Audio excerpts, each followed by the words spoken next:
Olá, amigos e amigas do canal Siga Direito, muito bom estar com vocês aqui mais uma vez no nosso podcast semanal. Hoje temos uma convidada muito especial, mas antes eu estou aqui com meu amigo Vigílio Sarmento. Fala, Vigílio, tudo bem? Beleza, meu Quem amigo? que é a nossa convidada de hoje aí, nossa convidada ilustre? Hoje a gente tem o privilégio de receber uma amiga muito especial, uma profissional muito competente, doutora Pamela Oliveira, advogada. Vamos lá, diretora de comunicação da OAB-DF, subseção do Núcleo Bandeirante, presidente da Comissão da Advocacia Extrajudicial, também da subseção do Núcleo Bandeirante, e membro da Comissão Nacional de Direito Notarial e Registral da Associação Brasileira dos Advogados. Seja muito bem-vinda, Pamela, é um prazer ter você com a gente. Muito obrigada, gente, pelo convite, primeiramente, né? Parabéns, inclusive, pelo projeto. Já quero parabenizar desde já esse projeto que vocês estão fazendo, tanto para informar a sociedade quanto os colegas advogados e advogadas, que é de suma importância. E hoje a gente vai falar de um tema muito interessante, Sim. que é a importância do advogado e da advogada na intermediação e na consultoria relativa à compra e venda de imóveis. Então, seja muito bem-vindo e vamos enfrentar esse tema bem bacana, bem interessante para os nossos seguidores. Pamela, então fala um pouquinho da sua trajetória, de como que você chegou até onde você chegou, um pouco da sua história na advocacia, para que os nossos ouvintes possam conhecer quem que é a doutora Pamela Oliveira. Eu costumo dizer sempre que a minha história na advocacia começou antes da advocacia, né?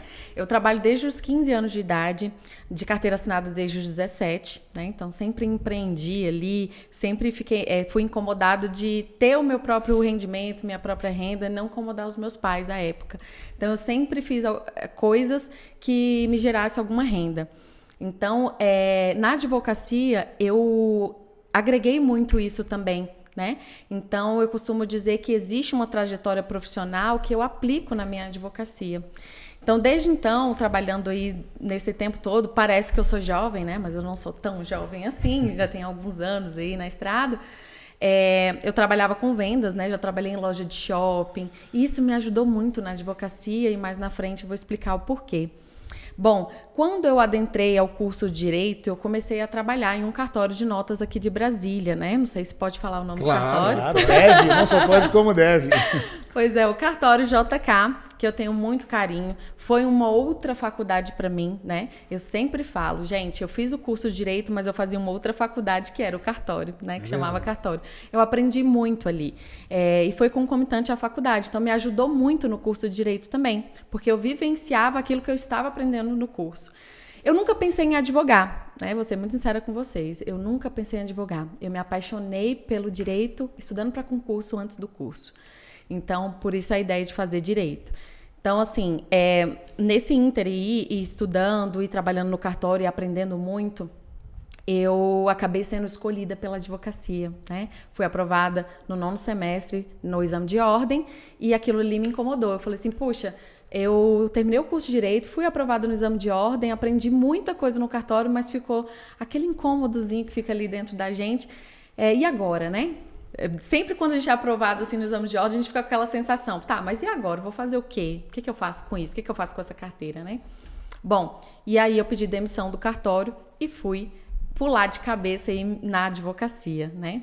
Pamela, a primeira pergunta em relação a isso, né? Porque eu acho que muita gente que está nos assistindo admira aquelas pessoas que conseguem estudar e trabalhar ao mesmo tempo, né? Eu consegui também, tive que estudar e trabalhar ao mesmo tempo. E você levou o cartório, que te tomava ali 8 horas por dia, né? Trabalhou com a gente, tempo muito Sim. bacana, em que a gente convivia diariamente. E além desse trabalho, você estudava para o exame de ordem, fazia faculdade. Como é que você conseguiu conciliar tantas coisas? Gente, não é fácil, né? A vida de estudante, do trabalhador, não é fácil mesmo. É desafiador? É desafiador. Mas a gente precisa ter uma escolha na vida, né? Eu sabia muito bem aonde que eu queria chegar e o que eu queria modificar na minha vida. Eu já não queria mais estar naquele lugar. Então, isso me moveu muito. Então, não foi fácil, obviamente, conciliar tudo, mas eu dei conta. Foi sacrificante a época, mas a gente dá conta sim. Então, assim, quando algum jovem advogado vem me questionar justamente isso, eu falo, e aí a pessoa fala, olha, eu não vou dar conta e tal, é muito pesado. Vai dar conta sim. todo mundo dá Todo conta mundo e dá é conta, possível para exatamente. todo mundo. Eu não sou melhor do que ninguém, não tenho grandes assim atributos especiais e tudo mais para ter dado conta disso. Então todo mundo dá conta sim. E quem olha assim, né, um profissional já consolidado no mercado como você, né, uma pessoa que já tem um histórico, já tem um portfólio de clientes muito bom e tal, fala assim, deve ter sido filhinha de papai, a vida foi fácil, não ralou, né? Foi fácil ou não foi? É difícil e tem sido muito difícil, né? Eu sempre falo que a gente não mata um leão por dia, a gente mata a savana inteira, né? Todos os dias, para a gente conseguir conquistar isso. A advocacia é uma conquista diária e eu, aos 90 anos de idade, eu ainda vou estar conquistando a minha profissão, a minha advocacia e o meu espaço no mercado de trabalho, com certeza. Que legal. Nós nos encontramos, né, naquele dia lá na subseção, eu até brinquei com a Pamela e falei para ela que uma das melhores coisas que eu acreditava que tinha acontecido na vida dela, na carreira dela, foi ela ter resolvido sair do cartório e ter enfrentado a advocacia.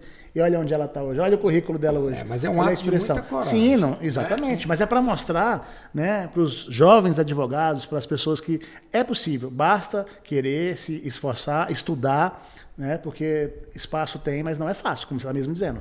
Exatamente. Quem acha que vai ser moleza, que vai ser fácil. Não, e a advocacia solitária, como você, né, abraçou, ela é mais desafiadora ainda, porque Sim. você larga um emprego fixo, que mal ou bem te garante Sim. o ganha-pão daquele mês, Claro. e vai se aventurar no mercado, que primeiro, você não tem muita experiência, né? Você era na Exatamente. época jovem advogada, começando a pegar o traquejo da profissão, e aí se joga naquilo e precisa colher frutos, Sim. né, para poder. Só que os frutos da advocacia, os frutos mesmo da carreira, eles vêm com o tempo. Não é uma coisa rápida, né? É uma construção. É uma Assim construção. como toda e qualquer carreira, né? As pessoas acham que pegou a carteira ali, a vermelhinha, tá tudo resolvido, os problemas acabaram, a gente vai ganhar 20, 30, 40 mil no mês. Não é bem assim, é construção, é tijolinho por tijolinho. A gente precisa ter essa consciência. Pamela, entrando no tema da nossa conversa, o tema mais específico, que é a importância do advogado em relação à compra e venda de imóveis. Faz um paralelo entre a sua carreira no cartório, porque você lidava com isso, né? Para quem não sabe, a Pamela passou por todos os setores do cartório. Ela começou no setor de reconhecimento de firma, que faz o reconhecimento das assinaturas e a autenticação de cópias, foi para o setor de procuração e em seguida subiu para o setor de escrituras, que é o setor responsável pela formalização daquelas transações de compra e venda.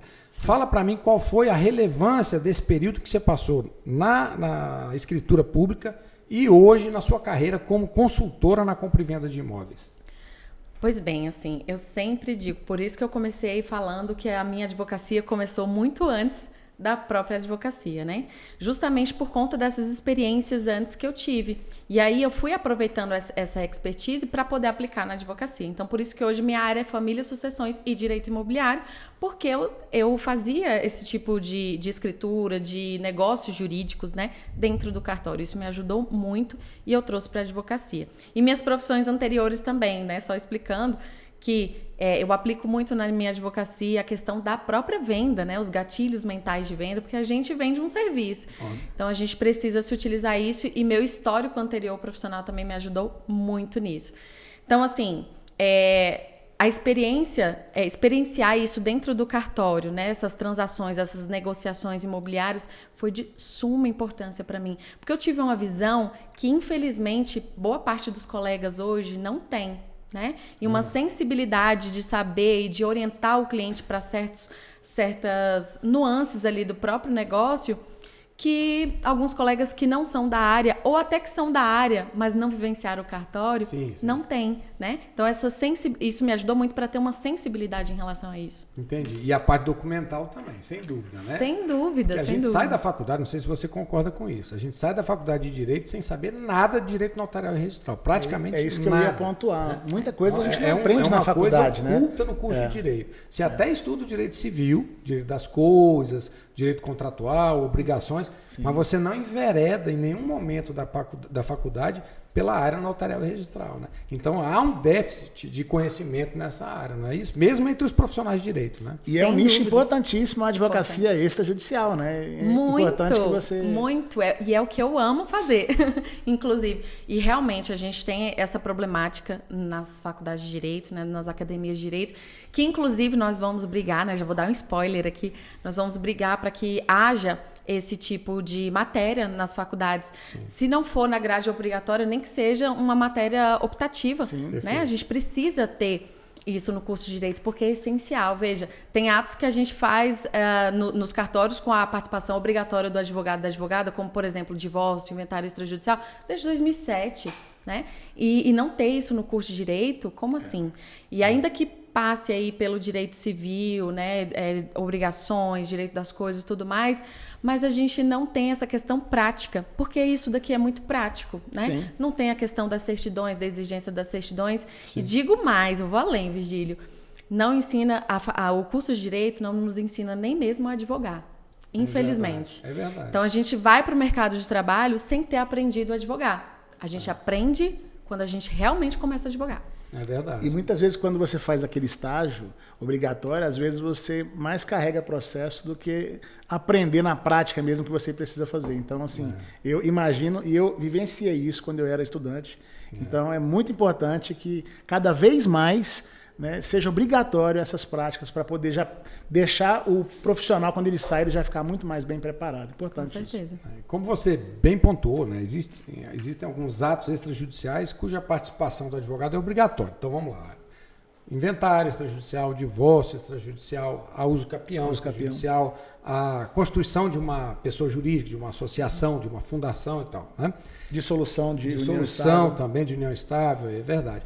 E a compra e venda de imóveis, muito embora ela envolva normalmente valores astronômicos, né, e o dinheiro de uma vida inteira, e um contrato cheio de nuances, ela não exige a presença do advogado como algo obrigatório, concorda? Exatamente. Mesmo assim, eu costumo dizer no cartório, em negociações, né, eu não posso aconselhar juridicamente nenhuma das partes, porque o tabelião ele tem a função de ser imparcial e de formalizar o que as partes querem que seja formalizado.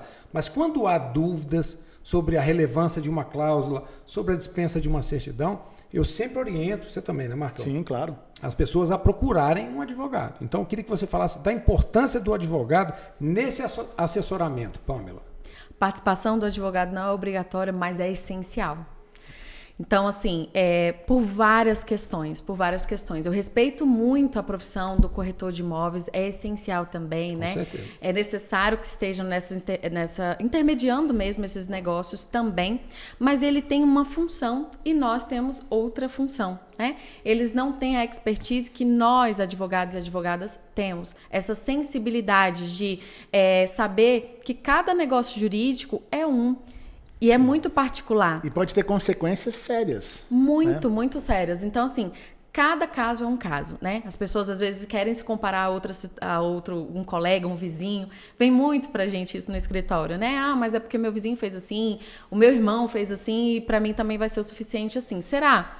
Então, nós temos essa sensibilidade de falar, olha, é melhor fazer assim, assado, colocar uma cláusula, de repente uma cláusula resolutiva, né, que resolve o negócio caso seja descumprida alguma situação dentro do contrato. Essa sensibilidade o corretor não vai ter. Exato. Entendeu? Exato. Assim como o contador também é fundamental para fazer a avaliação dos impactos tributários de uma compra e venda. Com certeza. Então, Exatamente. cada profissão tem a sua relevância. O corretor não é, como a gente já falou aqui em várias ocasiões, ele não é um mero intermediador da venda, ele não é um mero anunciante do imóvel, ele é a pessoa que vai de fato fazer aquela operação acontecer. Mas em várias ocasiões há discussões de cláusulas contratuais, né, e caminhos até de ordem jurídica muito mais seguros para que as partes possam assinar aquele documento e dormir com tranquilidade, paz, sem saber que não ficou nenhuma pendência e tal, né?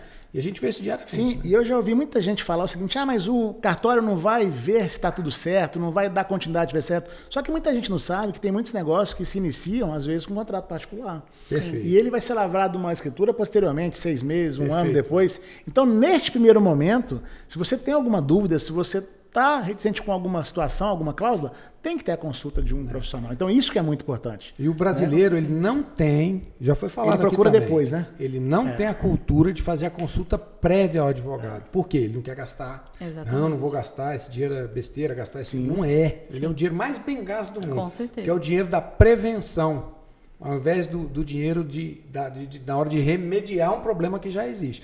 Então, se você tem por hábito consultar previamente seu advogado, Você evita o quê? A dor de cabeça futura, né? Exatamente. E um gasto maior depois, né? E o Com gasto. certeza, por consequência é isso. Então, assim, os cartórios também são parceiraços nossos na advocacia, né? São essenciais e sim, o cliente vem com aquela ideia de que, não, o cartório vai me tirar todas as dúvidas e tal. Mas, às vezes, o cartório não sabe algumas particularidades da sua vida, como numa consulta com um advogado e advogada. Sim. Por exemplo, uma pessoa compra um bem para colocar direto no nome do filho.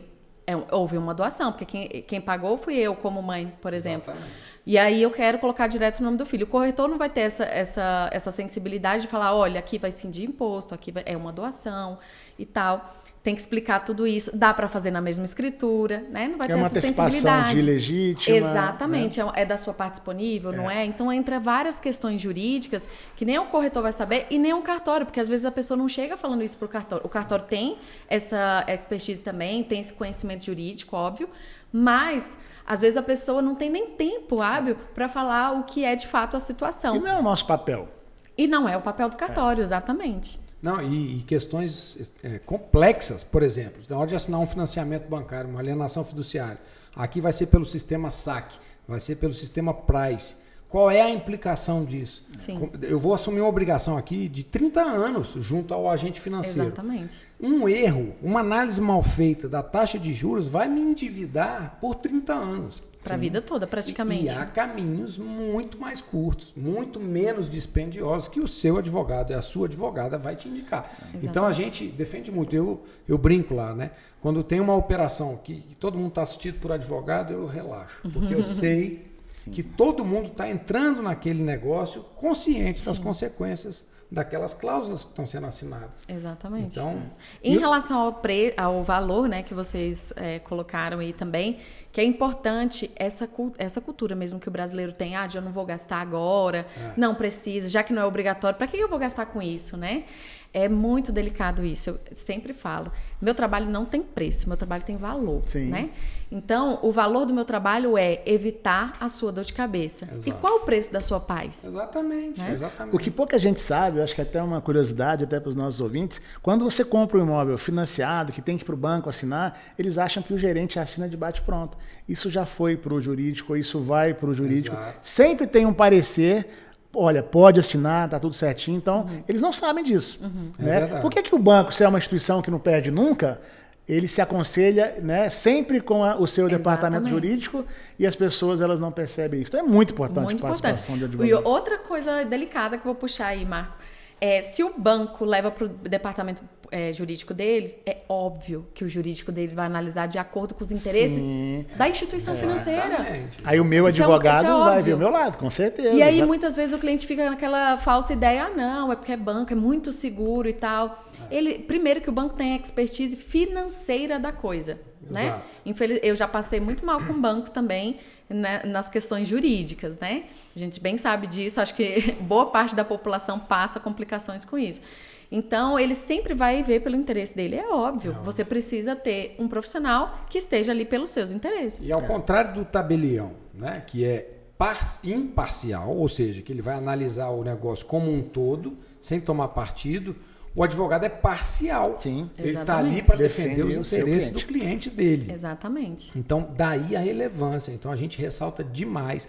Os advogados são nossos parceiros, né? A gente tem uma rede de contatos maravilhosa lá no cartório, com excelentes profissionais que realmente fazem a diferença. E eu já vi prejuízos milionários serem evitados por um simples parecer jurídico. Sim. Exatamente. Então, o cara gastou ali um valor que perto do montante era muito irrisório, mas ele se livrou de uma dor de cabeça que talvez o tomasse pelo resto da vida. Né? Com certeza. Então, é muito, muito importante a presença do advogado nessas circunstâncias. Com né, Marcos? certeza. E fazendo uma propaganda para nós lá, a gente tem um espaço muito especial para os advogados, temos um espaço muito especial para os corretores. Por quê? Porque são nossos parceiros, eles não são nossos, digamos, adversários comerciais, assim, você ganha o seu, eu ganho o meu, não. A gente tem que trabalhar junto, porque é assim que o sucesso será garantido e a satisfação do cliente.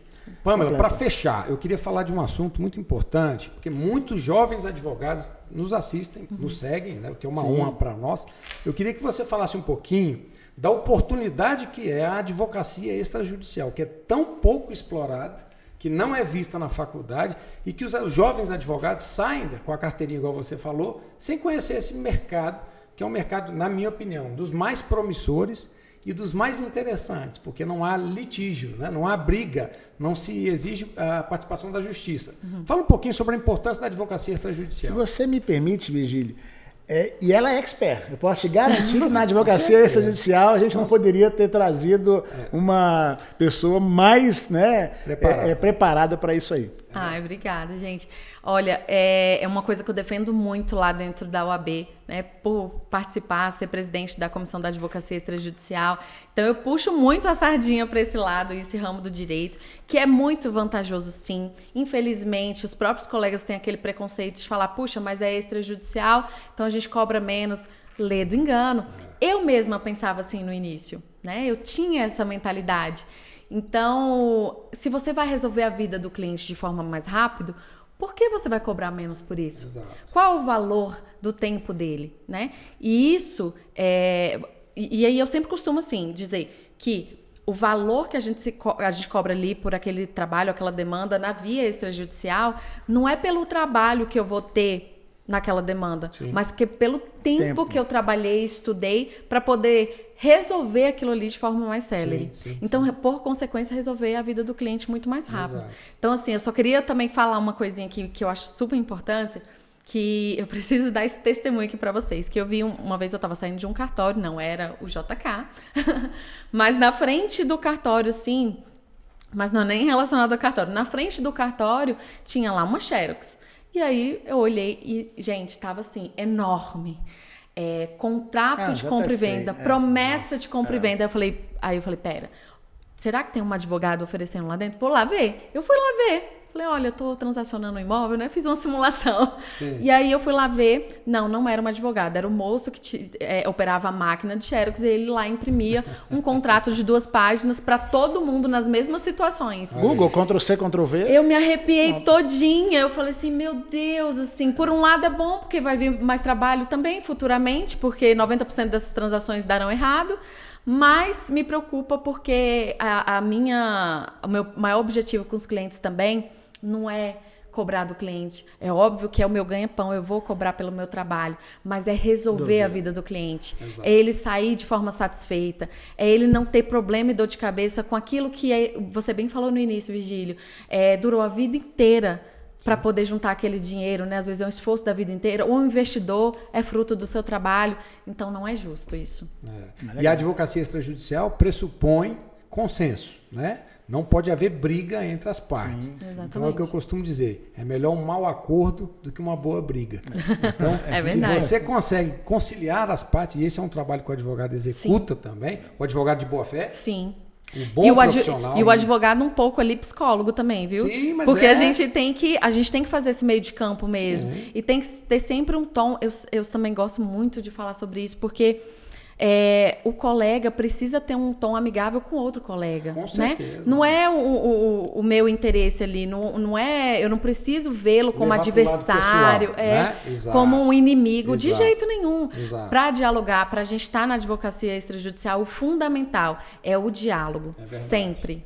Mesmo que haja algum atrito, vamos pelo diálogo. O advogado e a advogada de alto nível é o advogado que está buscando solucionar o problema, sim, do cliente e não incentivar, exatamente, a briga, o litígio, a raiva, né? Porque infelizmente, há maus profissionais em todas as profissões. Com certeza. Né? E há profissionais da área jurídica que buscam ganhar dinheiro criando esse tipo de coisa para que o processo demore e ele, de repente, cobra uma mensalidade ali. Então, fique atento, né? A gente pede sempre isso para os clientes. Contrate um advogado da sua confiança, uma advogada da sua confiança, mas uma pessoa que esteja bem intencionada. Porque, às vezes, você cede um pouquinho e resolve um problema.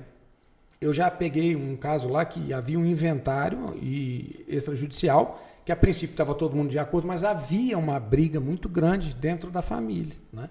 E eu conversando com o advogado que representava, com os advogados que representavam as partes, eu os orientei nesse sentido. Falei, doutores, tentem chegar a um acordo, está faltando tão pouquinho, cede aqui, vocês vão achar os valores que a família vai considerar aceitáveis, e a partir daí a gente faz o inventário em cartório e economiza, de repente, uma década de briga na justiça. Exatamente. Há inventários históricos aqui em Brasília, Sim. de pessoas renomadas, eu não vou citar o nome, mas que já duram décadas. Sim. Imagine. os Eu herdeiros- tenho um caso meu particular, da minha família, inventário do meu avô, tá desde 2009 correndo. Nossa. E não tem partilha diferente, é partilha igualitária. Ou seja, poderia ser resolvido em dias no Exatamente. cartório. Desde 2009. E aí fica todo mundo sem receber. Sim. Né? E fica bens sendo deteriorados, né, com o os tempo. bens sendo deteriorados e as relações pessoais também. Horríveis, Porque é. a mágoa guardada, Sim. ela vai machucando. Né? Sim. Então, assim, Pamela, sem palavras, espetacular a sua participação aqui hoje, um prazer te receber aqui hoje. Eu não sei se você pode falar um pouquinho do seu site, do seu Instagram, fique à vontade, tá?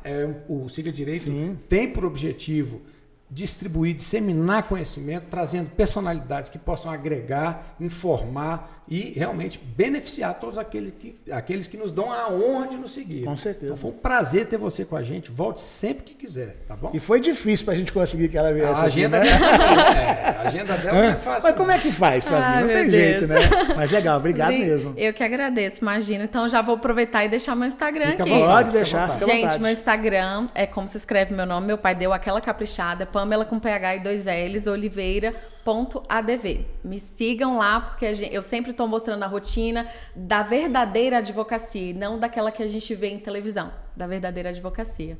Gente, muito obrigada mesmo de coração pelo convite. Eu adoro falar sobre advocacia, eu amo a advocacia, eu amo a ordem. E eu amo participar de projetos como esse também, que incentiva a participação do advogado, que conscientiza a sociedade e também os colegas advogados e advogadas. Parabéns. Obrigada. Muito obrigado. Volte sempre que quiser. Obrigada. Vou voltar, hein? Valeu, obrigadão. Valeu, obrigado. Obrigada. Meus amigos, hoje foi imperdível, né? Se você quer conhecer um pouquinho mais sobre a história e a trajetória da Pamela, siga o nosso canal, claro, ou então siga os perfis dela nas redes sociais e você ficará sempre por dentro. Porque o Siga Direito é o seu canal de direito prático na internet.